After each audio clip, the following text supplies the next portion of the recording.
Bienvenue sur cette chaîne YouTube de Feng Shui. Et pour ceux qui ne me connaissent pas, je m'appelle Kramera Brato Karas, Lanlin en Chine. Et le sujet de cette semaine, c'est l'énergie de votre demeure. Comment est-ce que vous vous sentez une fois passé quelques heures chez vous, la soirée chez vous ou un week-end à la maison? Est-ce que vous vous sentez nourri, plein de vigueur, plein d'énergie, prêt à affronter une nouvelle semaine? Ou est-ce que vous vous sentez sans force, un peu déprimé parce que il y a des choses qui vous dérangent et que vous n'avez pas eu le temps de régler certaines choses. Par rapport à ça, donc un environnement qui vous laisse sans énergie, déjà commençons par l'importance de faire quelque part maintenant quand les années se intercroisent, ça veut dire qu'il y a une année qui passe, l'année du buffle, l'énergie de l'année du buffle qui s'en vont et qu'une nouvelle énergie arrive, c'est l'année du tigre qui va commencer le 1er février 2022. Et donc, il y a d'autres énergies qui s'installent. Il y a certains signes astrologiques qui ont eu beaucoup de mal l'année dernière, qui sortent fatigués de l'année dernière et ils ont plein l'espoir de retrouver une nouvelle année avec beaucoup plus d'énergie, ce que je vous le souhaite. Et ceux qui ont eu une bonne année, bien sûr, ils veulent garder cette standing.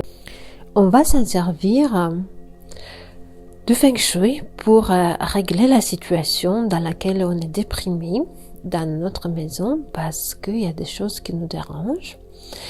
Et donc, en première ligne, que vous déterminez quel est votre type.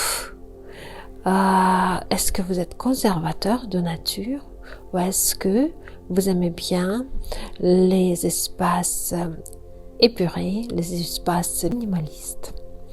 Donc, posez-vous cette question. Si vous êtes dans la première catégorie et que vous êtes conservateur, donc dans ce cas-là, la maison, elle demande une organisation d'une manière à conserver les objets qui vous procurent la joie et qui vous plaisent tellement, mais qui retrouvent une localisation, une place chez vous bien organisée, bien rangée et que ça vous procure un bilan esthétiquement et dans le cœur. Donc, dans le deuxième cas de figure, pour les gens minimalistes, bien sûr, ils vont partir dans la même direction, de garder les objets qui leur procurent la joie, mais dans leur cas de figure, ça va être beaucoup moins des objets parce que il y a une grande partie qui va partir pour les donations ou pour les poubelles. Donc tout cela, c'est bien de l'organiser au petit matin quand les énergies yang sont au maximum, qui vont vers le maximum et qui sont en croissance et qui sont très nourrissantes pour notre esprit et qui nous apportent beaucoup d'énergie pour pouvoir agir parce que on a besoin de cette énergie pour toute la journée. En commençant de bon matin et en se donnant la direction de finir dans la soirée pour une seule catégorie, si vous vous attaquez à un projet de livre pour faire le ménage de vos livres dans un espace certain, donc là vous pouvez commencer de bon matin sortir tous les livres de cet espace et par la suite bien laver vos placards. C'est bien de le laver avec du sel, de l'eau avec du sel pour introduire une nouvelle énergie. Bien sûr, les bougies. On a dit que dans le Feng Shui, c'est toujours bien de bouger les objets pour que ça donne une nouvelle vibration. Et commencer à re-rentrer les livres, mais peut-être que d'une manière absolument différente.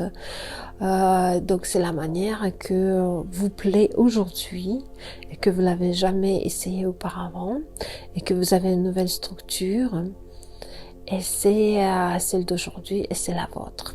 Je vous souhaite le courage et essayez ce remède de commencer le ménage de livres, d'organisation de livres le matin et aller jusqu'au bout, même si vous finissez très tard dans la soirée. Puis, par la suite, vous allez déterminer quelle est la prochaine catégorie. La prochaine, ça peut être les vêtements, ça peut être les jouets, ça peut être d'autres catégories. Et vous allez voir que votre entourage s'aménage de la manière plus vibratoire, plus